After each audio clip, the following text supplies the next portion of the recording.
Everyone, this is Sabiha Noor. Welcome back to our channel states to excellence, जहां आपको teaching related videos मिलते हैं। So today we are going to discuss another important topic, that is developmental task. So let's begin. Okay, so Robert J. Hevigurst was a psychologist in the 20th century who developed a theory on how people develop through life.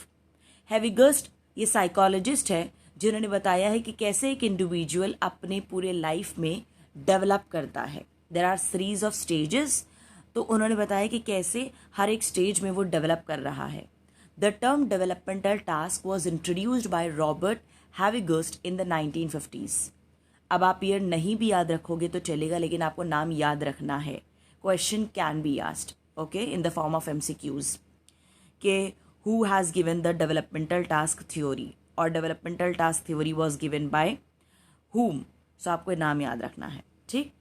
Next, a developmental task is one that arises predictably and consistently at or about a certain period in the life of the individual. सबसे पहले हम development का मतलब समझते हैं, फिर हम इसकी बात करते हैं। अगर मैं बात करूँ ग्रोथ की, तो वी ऑल नो जब भी फिजिकल एस्पेक्ट की बात होती है that is all about growth, मतलब किसी की हाइट में तब्दीली होना, वेट का बदलना। So growth of the body he growth कहलाता है ना। अगर मैं बात करूँ डेवलपमेंट की, तो उसमें फिजिकल डेवलपमेंट के साथ साथ मोटर डेवलपमेंट, जिसपे एक इंडिविजुअल का बोन और मसल ग्रो होता है। हमने पढ़ा है ना, fine motor development and gross motor development. Fine motor में स्मॉल मसल्स के मूवमेंट होते हैं, ग्रॉस मोटर में लार्ज मसल्स के मूवमेंट होते हैं। फिर सोशल डेवलपमेंट होना भी ज़रूरी है कि वो सोसाइटी से इंटरैक्ट कर सके। इमोशनल डेवलपमेंट मतलब इमोशंस और फीलिंग्स को अंडरस्टैंड कर सके, खुद की भी और दूसरे की भी। साथ ही साथ मॉरल डेवलपमेंट होना ज़रूरी है कि राइट और रॉन्ग में वो डिफरेंस कर सके, अंडरस्टैंड कर सके उसे भी। सो ये सारा कुछ आता है डेवलपमेंट में। सो ग्रोथ एक छोटा टर्म है, लेकिन डेवलपमेंट एक बड़ा टर्म है, ठीक है। अब डेवलपमेंटल टास्क की अगर मैं बात करूं, तो यहाँ पर हर स्टेज में कुछ टास्क बहुत ही ज़्यादा प्रोमिनेंट है कि एक इंडिविजुअल को उस स्टेज में उस टास्क को कंप्लीट करना ज़रूरी है। अगर वो सक्सेसफुली अचीव कर लेगा तो वो हैप्पी भी रहेगा और आने वाले स्टेज में जो भी टास्क रहेंगे वहाँ पर वो इजीली टैकल कर पाएगा। लेकिन अगर वहीं पर वो फेल हो गया या अटक गया तो वो अनहैप्पी भी रहेगा और आने वाले लेटर स्टेज में जो टास्क आएंगे वहाँ पे उसे डिफिकल्टी आएगी। सो एक इंडिविजुअल को अपनी डेवलपमेंट को कंटिन्यू करने के लिए हर स्टेज में जो भी पर्टिकुलर टास्क है उसे अचीव करना, उसे अकम्प्लिश करना बहुत ज़रूरी है। Now let us understand all the stages. Havigurst identified the following 6 major stages in human life. Human life में 6 major important stages हैं. Let us see. Infancy and early childhood, birth से लेके 6 साल तक है. Then middle childhood 6 से 12. Adolescence 13 to 18 years तक. And then early adulthood 19 साल से 30 साल तक. Middle age 30 to 60 years, and then later maturity 60 and over. That is till death. So we will discuss each in detail. We'll start with infancy and early childhood. Let us discuss about it. Okay. Learning to walk, to talk, to take solid foods, to control the elimination of body waste. अब हमें पता है जब एक mother baby को conceive करती है, सो उस पीरियड से लेके एक इंडिविजुअल के डेथ तक चेंजेस आते ही रहते हैं एक पर्सन में, चाहे वो फिजिकल एस्पेक्ट की बात हो या फिर जो भी अदर एस्पेक्ट की हमने बात डेवलपमेंट में किए हैं उन सब की, लाइक मोटर है, सोशल है, मॉरल है, इमोशनल डेवलपमेंट, एस्थेटिक डेवलपमेंट। ये सब चेंजेस एक पर्सन में हमें देखने को मिलते हैं थ्रू आउट लाइफ। अब शुरू किससे होता है? इनफैंसी से लेकर अर्ली चाइल्डहुड में आपने बच्चों को ऑब्जर्व किया होगा, अगर बर्थ से 6 ईयर में क्या क्या चेंजेस आपको देखने को मिलते हैं। एक बच्चे को इस स्टेज में चलना सीखना है, बात करना सीखना है। मम्मा एक पर्टिकुलर टाइम तक ही फीड करती हैं, राइट। उसके बाद उसे सॉलिड फूड लेने आना चाहिए, और साथ ही साथ जिसे हम टॉयलेट ट्रेनिंग कहते हैं, राइट, उसे अपने जो है वेस्ट पे कंट्रोल करने आना चाहिए। धीरे धीरे हम उसे बताते हैं, सिखाते हैं कि उसे कब करना है, ओके, कितने ड्यूरेशन पे करना है। तो toilet training is very important in this stage. Next, learning sex differences in sexual modesty. So यहाँ पर एक बच्चा डिफरेंसेस अंडरस्टैंड करने लगता है एक बॉय में और एक गर्ल में। Next, forming concept and learning language to describe social and physical reality. So इस स्टेज में बच्चे का कॉन्सेप्ट फॉर्म होने लगता है, मतलब अगर हमने उसे नंबर्स एंड अल्फ़ाबेट मिक्सअप करके दे दिया है तो वो नंबर्स को अलग और अल्फ़ाबेट्स को अलग कर सकता है। सो इसी तरीके से थोड़ा हायर ऑर्डर पे उसका कॉन्सेप्ट फॉर्मेशन हो जाता है और साथ ही साथ वो लैंग्वेज भी सीखने लगता है ताकि वो उसे यूज़ कर सके। Next, getting ready to read, और पढ़ने के लिए वो स्टेज में रेडी होने लगता है, मतलब शुरू कर देता है पढ़ना। So these are the task of this stage. Now the next is middle childhood, learning to get along with age mates and develop attitudes towards social groups and institution. So अब जब मिडिल चाइल्डहुड में एक बच्चा inter करता है जहाँ पर उसकी एज 6 से 12 साल की होती है, ये स्टेज में बच्चा अपने हम उम्र लोगों के साथ रहने की कोशिश करता है और साथ ही साथ जो भी स्कूल में या इंस्टीट्यूशन में वो जाता है वहाँ भी उस ग्रुप में फिट होने के लिए वो ट्राई करता है। Learning physical skill necessary for ordinary games. So जो भी फिजिकल एक्टिविटी होती है, गेम्स होती है, वो खेलने के लिए वो फिजिकल स्किल सीखता है। लर्निंग एन अप्रोप्रिएट मैस्कुलिन और फेमिनिन सोशल रूल। अब क्योंकि यहाँ पे बच्चे का ज़्यादा इंटरेक्शन हो रहा है सोसाइटी के साथ भी, सो उसे एक मेल का और एक फीमेल का रोल समझ में आता है कि सोसाइटी के हिसाब से इन दोनों का रोल क्या है। Okay, next, developing fundamental skills in reading, writing and calculating. So उसे पढ़ना, लिखना और बेसिक कैलकुलेशंस आने लगते हैं, डेवलप करने लगता है वो सारी चीज़ें। Also developing conscience, morality and scales of values, मतलब क्या चीज़ गलत है, क्या सही है, लोगों के सामने कैसे रहना है, एक गुड हैबिट्स और बैड हैबिट्स में डिफरेंस समझ में आने लगता है उसे, ठीक है। और जैसे बड़ों को प्रणाम करना है, सलाम करना है, तो ये सारे अच्छे अच्छे वैल्यूज़ वो डेवलप करने लगता है ये एज में। अचीविंग पर्सनल इंडिपेंडेंस, अब यहाँ पे थोड़ा सा वो इंडिपेंडेंट भी हो जाता है, क्योंकि जब वो बहुत छोटा था, दैट इज़ इन्फेंसी की एज में, तो यहाँ पर पूरा टेक केयर उसकी या तो मदर या तो केयर टेकर करते हैं, लेकिन धीरे धीरे वो चीज़ें अपने आप से करना सीखता है। सो पर्सनल इंडिपेंडेंस भी उसे इस एज में सीखना होता है। Next is developmental task of adolescence, accepting one's physical body and keeping it healthy. अब एडोलेसेंस का एज पीरियड है 13 से लेके 18 ईयर्स तक। तो हमें पता है इस स्टेज में कितना ज़्यादा हार्मोनल चेंज होता है एक इंडिविजुअल की बॉडी में। तो जो भी चेंजेस हो रहे हैं उसे एक्सेप्ट करना और अपने बॉडी को हेल्दी रखना, ये टास्क होता है। हेल्दी कैसे रख सकते हैं? प्रॉपर न्यूट्रिशनल डाइट को फॉलो करना या अच्छा अच्छा खाना खाना, एक्सरसाइज करना, खुद को डिजीज़ से बचा के रखना, प्रिवेंट करना। तो इस तरीके से हम अपने हेल्थ को अच्छा रख सकते हैं। Achieving emotional independence of parents and other adults.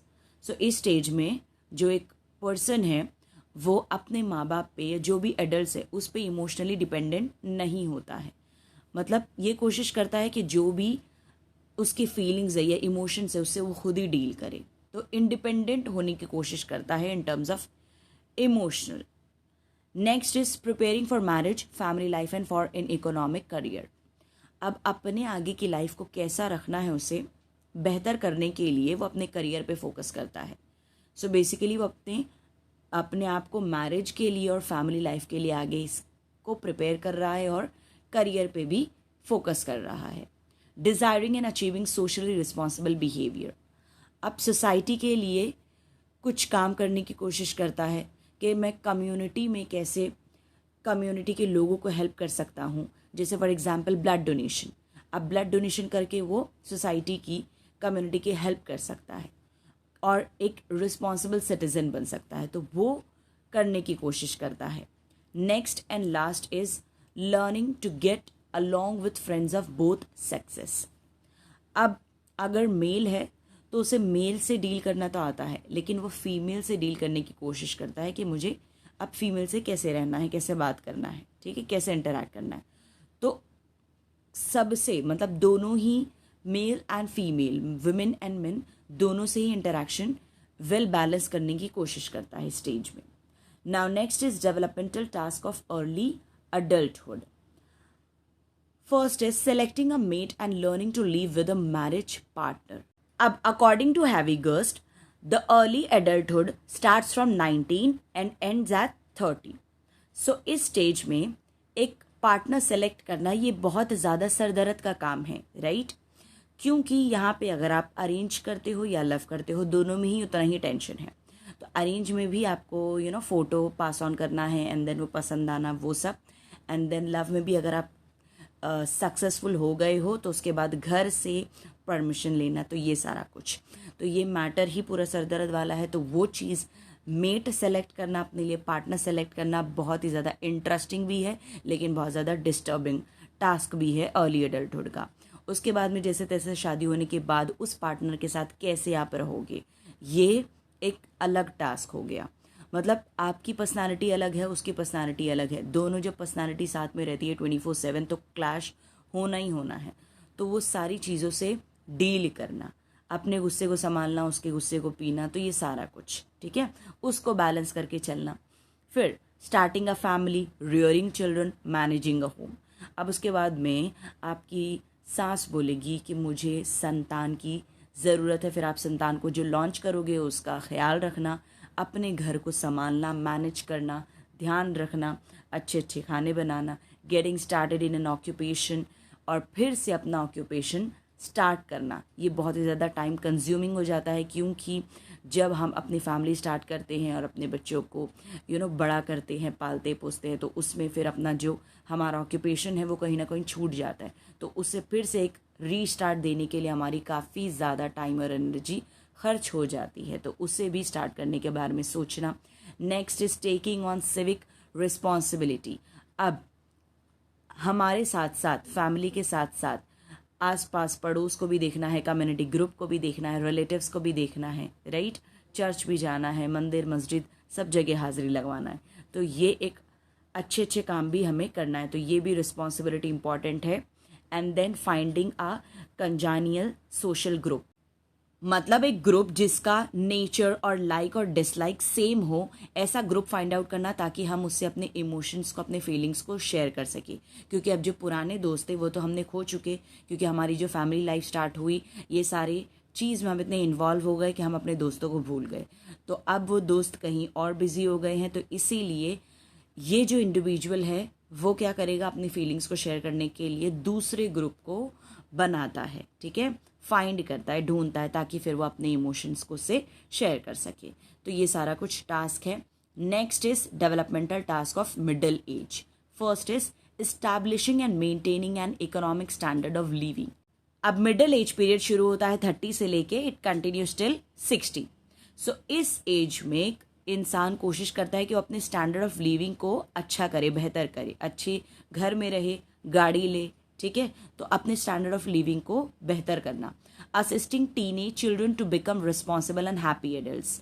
जो भी उसके बच्चे हैं उनको भी रिस्पॉन्सिबल सिटीजन बनाना, अच्छे से बड़ा करना, एजुकेशन दिलाना. Developing adult leisure time activities, मतलब फ्री टाइम में उसे क्या करना है, कैसे उसे मैनेज करना है, ठीक है, वो एक्टिविटीज़ भी फाइंड आउट करना है. Accepting and adjusting to the physiological changes और मिडिल एज. तो जो भी वो मिडिल एज में है, उसके लाइफ में जो भी चेंजेस आ रहे हैं उसे एक्सेप्ट करना और एडजस्ट करना खुद को. And last is adjusting to ageing parents. अब आप मिडिल एज में हो तो आपके जो पेरेंट है ऑब्वियसली वो आपसे एक कदम आगे रहेंगे, that is in later maturity stage. तो अपने माँ बाप को उस एज में देख कर उसे भी एक्सेप्ट करना, ये बहुत ही ज़्यादा डिफ़िकल्ट टास्क है, लेकिन इसको भी एक्सेप्ट करना, ठीक है ना. Next is developmental task of later maturity. Adjusting to decreasing physical strength and health. So later maturity starts at 80 and it continues till death. Now we all know everyone shall taste death. सबको मौत का मजा चखना है. So later maturity associated ही death से है. इस stage में एक इंडिविजुअल की जो बोन्स है, मसल्स है, वो वीक होने लगते हैं, एनर्जी कम होना शुरू हो जाती है. Next, adjusting to retirement and reduce income. अब यहाँ पे जब एनर्जी कम होने लगी है तो हमारे में उतना एक्टिविटी लेवल नहीं रहता है कि हम उतने एक्टिव से सब काम कर पाए, तो हम रिटायरमेंट ले लेते हैं बेसिकली स्टेज में आके. अब रिटायरमेंट ले लिए तो इनकम भी क्या होगी, कम हो जाएगी. Adjusting to death of a spouse. अब ये बहुत बड़ी चीज़ है कि जिसके साथ आपने एक उम्र गुजारी है उसका डेथ फेस करना, है ना, कि आपके स्पाउस में मेल है या फीमेल है, उसकी लाइफ ख़त्म हो जाती है तो उसे फेस करना, उससे एडजस्ट करना। Establishing an explicit affiliation with one's age group, ये ट्राई करना कि जो भी फैमिली और फ्रेंड्स है उनके साथ बॉन्ड बना सके ताकि हमारी भी सिक्योरिटी रहे और साथ ही साथ आगे की लाइफ भी आसानी से चल सके। Next and last is establishing satisfactory physical living arrangement, मतलब अपने लिविंग को बेहतर करना कि जो हमारा घर हो वो अच्छी जगह पे हो, क्वाइट प्लेस पे हो, प्राइवेसी हो, वहाँ पे आसपास हमारे फ्रेंड्स और फैमिलीज़ हो और जो भी हमारे कल्चर के लोग हैं वो वहाँ पे हो, ट्रांसपोर्टेशन फैसिलिटी अवेलेबल हो, आसानी से मार्केट जा सके, शॉप्स पास में हो, ठीक है, चर्च या मस्जिद मंदिर सब पास में हो, तो ये सारी चीज़ें मैटर करती है। सो यहाँ होता है हमारा सेशन ख़त्म। अब डिस्कस करते हैं हम कुछ MCQs related to this topic. So the first is the developmental task model was developed by dash. Options रहेंगे आपके सामने, Robert Havighurst, John Havighurst, Erik Erikson या सिगमंड फ्रॉइड। अब अगर आपने थ्योरी को ध्यान से सुना होगा तो आपको नाम भी याद रहा होगा। डेवलपमेंटल टास्क मॉडल दिया है रॉबर्ट हेविगस्ट ने, option A is the correct one. Whereas Erikson has given psychosocial theory and Sigmund Freud ने psychosexual theory दी है। Second is in which developmental task stage do people adjust to retirement and reduce income? कौन से stage में एक individual retirement के लिए खुद को एडजस्ट करता है और रिड्यूस इनकम के लिए भी? तो अभी अभी हमने पढ़ा है, ऑप्शंस देखते हैं, adolescence, early adulthood, middle adulthood या लेटर मैच्योरिटी। तो हमें पता है लेटर मैच्योरिटी में एक इंसान खुद को रिटायरमेंट के लिए एडजस्ट करता है, option D is the correct one, because उसके मसल्स और बोन्स बहुत ही वीक होने लगते हैं और फिर उसके अंदर उतनी एक्टिवनेस नहीं रहती है कि वो उतनी ही रफ्तार से हर काम कर पाए, ठीक है, तो वो रिटायरमेंट ले लेता है यूजुअली और उसकी इनकम भी रिड्यूस हो जाती है। Third is learning to get along with age mates is a part of what developmental stage, मतलब अपने ही हम उम्र लोगों के साथ रहने की कोशिश करना, ठीक है, उनके साथ एडजस्ट करने की कोशिश करना, ये डेवलपमेंटल स्टेज का कौन सा टास्क है, कौन से स्टेज का टास्क है? ऑप्शंस रही ये middle childhood, adolescence, early adulthood या मिडिल एडल्टहुड। तो हमें पता है ये मिडिल एडल्टहुड का है, ठीक है, option A is the correct one. Next is which is not included in the developmental task of adolescent. अब जब भी नॉट या एक्सेप्ट आता है आपको क्वेश्चन ध्यान से पढ़ना है और फिर टिक करना है, ज़्यादा घाई में आंसर नहीं देना है, ठीक है। ऑप्शंस रहेंगे, इनमें से कौन सा एडोलेसेंट का एक टास्क नहीं है? अचीविंग इमोशनल इंडिपेंडेंस, यस ये टास्क है कि वो इमोशनल इंडिपेंडेंस अचीव कर लेते हैं, वो अपने फैमिली पे या अपने पेरेंट्स पे डिपेंडेंट नहीं होते हैं। Preparing for an economic career, yes वो अपने करियर पे फोकस करते हैं। Achieving mature relations with both sexes, yes वो मेन एंड विमेन दोनों के साथ ही एडजस्ट करने की कोशिश करते हैं। और साथ ही साथ starting a family, no this is not a task of adolescent, this is the task of early adulthood, ठीक है, क्योंकि starting a family early adulthood का है, वहाँ पर एक इंडिविजुअल अपनी फैमिली स्टार्ट करता है, एडोलेसेंट में वो प्रिपेयर करता है उसके लिए। रिमेंबर द वर्ड्स टू, ठीक है, छोटे छोटे वर्ड्स पे ध्यान रहना चाहिए इसलिए। Next and last question of this session is what is the main assertion of हेविगर्स डेवलपमेंटल थ्योरी? ऑप्शंस रहिए, development is continuous by means of cognitive maturity, क्या सिर्फ डेवलपमेंटल वही है? डेवलपमेंट वही है जो एक इंसान के कोग्निटिव एस्पेक्ट को मैच्योर करे? No. Second, development is continuous by means of internal and external physical growth, क्या सिर्फ डेवलपमेंट वही है जो अंदर और बाहर की फिजिकल ग्रोथ को बताए? नहीं। Development is continuous by means of successful resolution of problem performance task, yes this is the answer कि डेवलपमेंट कंटिन्यूस है bye means of successful resolution, कि हम हर स्टेज पे जो भी टास्क हमें मिलता है हम उसे सक्सेसफुली उसे कर पाए, ताकि हम जब नेक्स्ट स्टेज में जाए तो हम उसे भी टैकल कर पाए। अंडरस्टूड। लास्ट भी देख लेते हैं। Development is continuous by means of specific cultural build out of to which the individual belongs. तो ये भी नहीं है, तो इसलिए हमारा आंसर सी है। यहाँ होता है हमारा आज का सेशन समाप्त। अगर आपको अच्छा लगा तो लाइक शेयर सब्सक्राइब कर दीजिएगा। कोई भी डाउट है, कोई भी क्वेरी है, आप हमें कमेंट में लिख सकते हो या आप हमें मेल भी कर सकते हो। सो सेशन कैसा लगा कमेंट करके ज़रूर बताना। आपके कमेंट्स पढ़ के हमें बहुत अच्छा लगता है। एंड मिलते हैं नेक्स्ट वीडियो में। तब तक के लिए bye. Take care of yourself and your family and your parents too. And bye bye.